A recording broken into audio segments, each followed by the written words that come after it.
Welcome back to the channel, everyone. This here is a picture of me in 2012 on July 4th. On the right, you're going to see a picture of me, I believe this was May 7th, so literally 2 months shy of 8 years. This is the difference between me in 2012 and me currently in the year 2020. I competed in 2 bodybuilding contests in my life. The first one being April of 2007, and 5 years later, I competed again in July of 2012. The first one was in Providence, Rhode Island at the Seekonk New England Natural Bodybuilding Contest. And in 2012, it was at the Muscle Beach contest that Joe Wheatley runs here at Muscle Beach in SoCal. Today, I wanted to make a quick video talking about my competition, a couple of things that I've learned over the years so I can teach you guys things that helped me out, but also things that I've learned that could have helped me out a lot more, and what I'm currently using so that I can get into really good shape and step on stage again to compete. As you can see on the left here, I'm weighing around 226 pounds. I believe the cutoff weight was 223 pounds to go from like the heavy to the super heavyweight. So I ended up getting a first place trophy, even though I wasn't in my best shape. And I had no one else to compete against. So that was a guaranteed first place.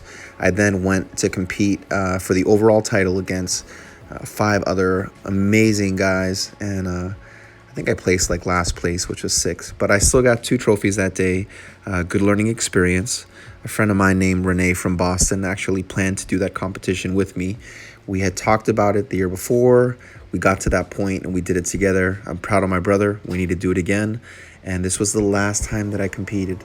Again, 8 years ago on the right, 8 years later. I'm currently 37 years old. The last time that I was on stage in that picture is at the age of 29 years old.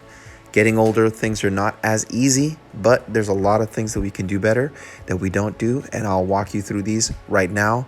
Again, thank you guys for subscribing to the Instagram and also the YouTube channel. All right, let's dive into this right now.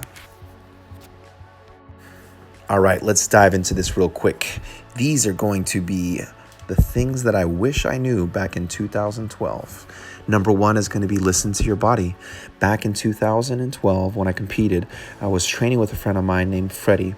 We were doing a program called the Bench Press Report by Sean Phillips, where the goal is to increase your bench press by 50 pounds in 12 weeks. I've used this before, had really good results. Using this program, gaining strength, one thing I didn't do was listen to my body, and I had a small little pain in my elbow. This was probably around November or December. And while training, I ended up hurting my elbow and wasn't able to train as hard as I want. So I did mostly lower body, cardio, and whatever I could do. That ended up affecting me and not giving me the size that I needed to compete against the bigger guys during that contest in 2012. So definitely, whatever you're doing, make sure you're listening to your body, because your body is talking to you. It's telling you what you need to do more of, what you need to do less of. The more you learn about fitness, the more you practice yourself, the better you're going to be at taking care of your body so you can get more results.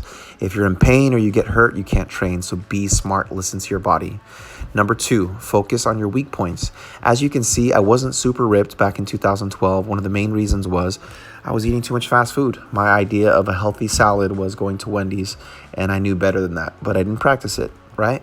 So wisdom is doing, not knowing. So make sure that you focus on your weak points. I should have done more cardio. I should have eaten cleaner so that I would have had a lower body fat and I would have been more competitive on stage. Number 3, practice HIIT training, or high intensity interval training. This is something that anyone can do. It's especially good for people that are getting older so they can increase their metabolic rate, the rate at which your body burns calories. You can burn more body fat by having your rest periods between your sets cut shorter so that it's harder for you when it comes to the training. It's going to make you focus on your breathing. It's going to burn more calories, and it's going to help to get you better pump and get you better endurance. Something I definitely recommend for anyone and everyone out there. Number 4, practice posing every single day. So I did not practice posing as much as I should have, so when I got on stage to show off my muscles, my face didn't look as comfortable as it should have. I recommend that you practice posing every single day. It'll help to show you what you need to work on, and it's also going to help tone those muscles and get them strong so that when you're on stage, you're going to be comfortable, and the results you're going to get from training are going to be even better because you're going to increase your mind-muscle connection. The next one is going to be, don't eat so much fast food. I touched on this a little bit before, but I think it's really important for you to eat from home. The more you eat from home, of course, the more money you're going to save. If you save more money, you're less stressed. If you're less stressed, you have lower cortisol levels. Your body's going to be storing less body fat. Also, you're more in control of what you're doing when it comes to your nutrition. A lot of people get confused about what's good to eat. If you do the research, you can have a basic meal plan, something basic for breakfast, lunch, dinner. Repeat the same thing every single day for a week. You're fine. As long as you're getting the right nutrients, and maybe once a week, switch up your meal plan so that you can get some different flavors, different nutrients in your diet, break up the monotony of your routine, and at the same time know exactly how much calories, fats, proteins, carbs you're supposed to get in and be able to stick to it. Number 6, do more with less. As you can see, the shape that I was in on the left, pretty good. On the right, this is home training. We are in quarantine right now because of the coronavirus, and I don't have weights like I normally do.